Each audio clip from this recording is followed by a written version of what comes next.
Just really briefly, I want to show you the progress I've made on these panel pillows. I wish I had gotten the footage before, but that's okay. Let me see, I'll turn it this way.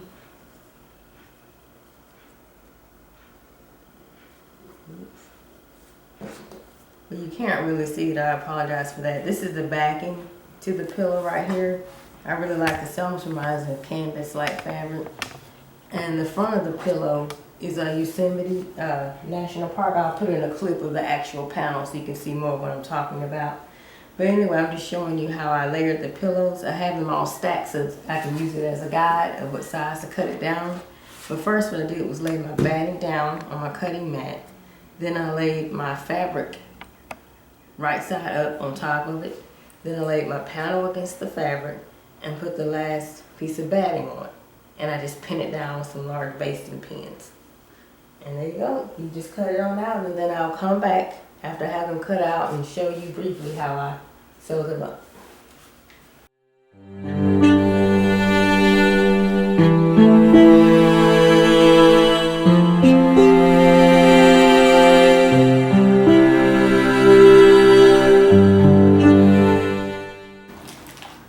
Okay, we're back. We have our pillows all cut out. And I'm actually going to try to sew it with the walking foot because I have all that batting. I've never tried it like that before, so we'll see if that kind of helps with the feed of the fabric. So let's put our walking foot on. I just actually ordered this from a store online, so I'm excited to try it. My machine is a Singer 50/50, by the way. I bought it probably in 99 to anywhere from 99 to 2001. I can't remember. All right. So what's the purpose of a walking foot? A walking foot is actually a set of feed dogs on the top. Instead of having a regular pressure foot here, you actually have feed dogs on the top, and it matches the feed dogs on the bottom, and it helps keep fabric, especially if you're dealing with silks and things like that. It helps keep in leather, keeps the fabric from slipping. Interesting. Okay, and we're not going to use the guide because the guide is more for quilting purposes, so we'll just use the walking foot. Now I'm going to set my stitch length for this. You don't want it too large, you don't want it too small. So usually for just stitching things together, I will probably do 1, 2.5. We'll start there because you don't want it to start puckering. All right, we're back. So one thing to note when you're making a pillow, because I'm going to have to turn it on the right side, I kind of have a spot, I'm going to visually mark it to where it at least give me almost a hand's length to give me room to turn it. So, let's see, get our thread back. I'm going to start right here at this needle. There we go. And we're going to sew this at 1/4 inch. Actually, no. Just make it almost a 1/2 inch. Okay.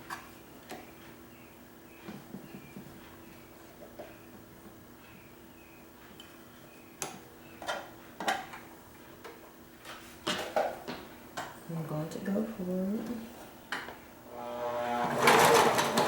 And to strengthen it, we're going to back tack. That just keeps the pillow from coming apart when you're turning it.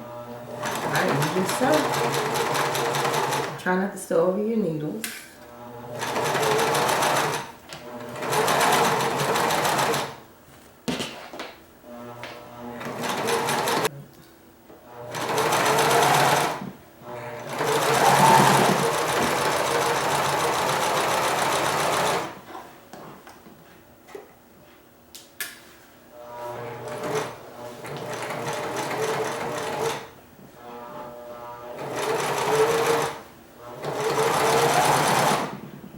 Okay, so now that we're at the corner, without lifting our needle, see I left it in, we'll just lift our pressure foot and turn our fabric. Let it back down. I'm sorry. And keep sewing.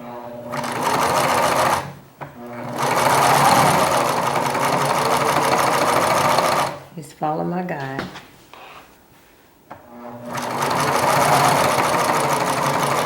This is going much better. It's not even pulling and snagging.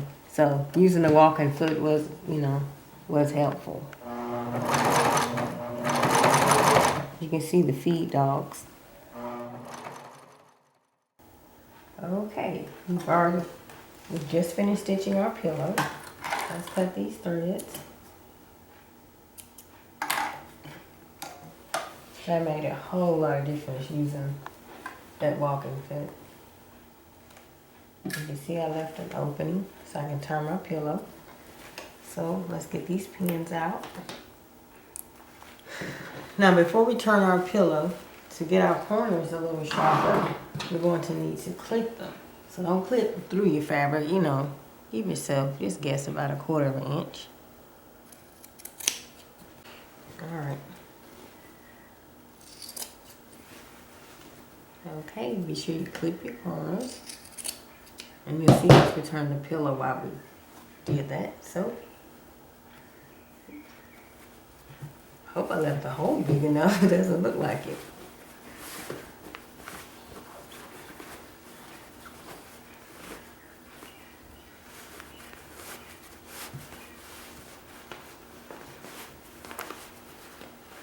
Next time I'll leave a larger hole.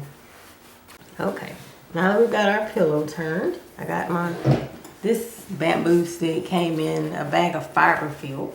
So the reason we clipped our corners, so when we turn it, get my hand out, this right here can help poke them out.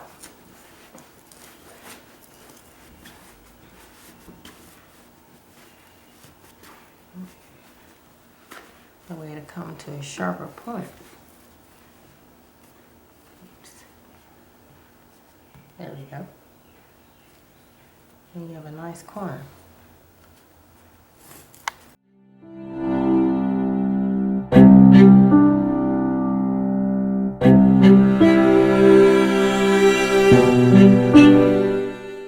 All right, and there you have it. It's soft already, even without the fiber fill in it. That's the back, and that's the front. So let's fill it. All right, so let's fill it. When you do your fiber fill, you don't want it like in clumps. So just, you want it to be soft. So don't ball it up. Just kind of stick it in. Starting with the back end, making sure you get into your corner. Use my bamboo stick again.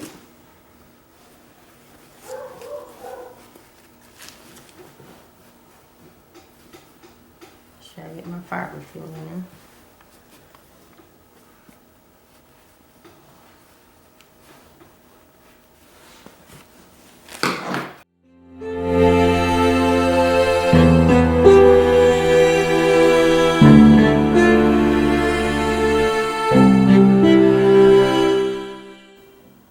Okay, we're back. We got our pillow all turned and have it stuffed to the thickness that we want.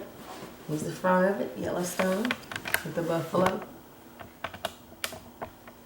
And the back I have is the stripe print.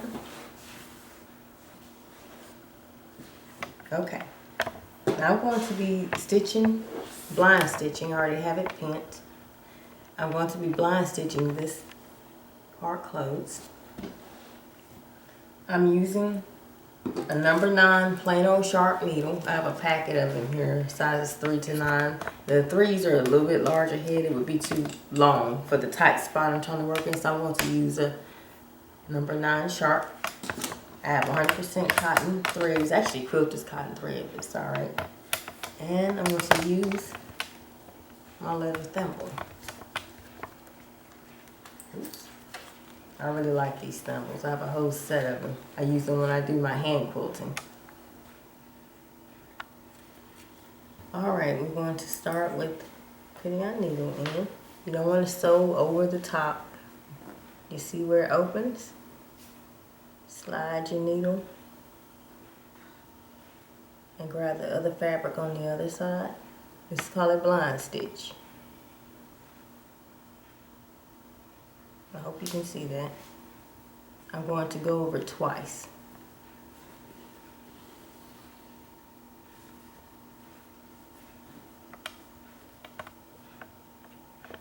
So my stitches are kind of loose. That's all right. I want to go over it again.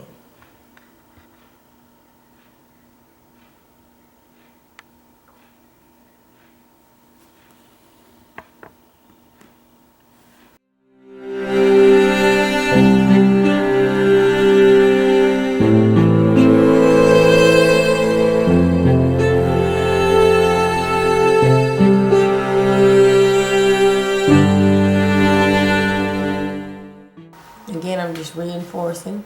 See, I've already done one pass of my blind stitch, and I'm going back over it a second time. So the first stitches were kind of large. You can see it just a little bit, and now I'm going back over.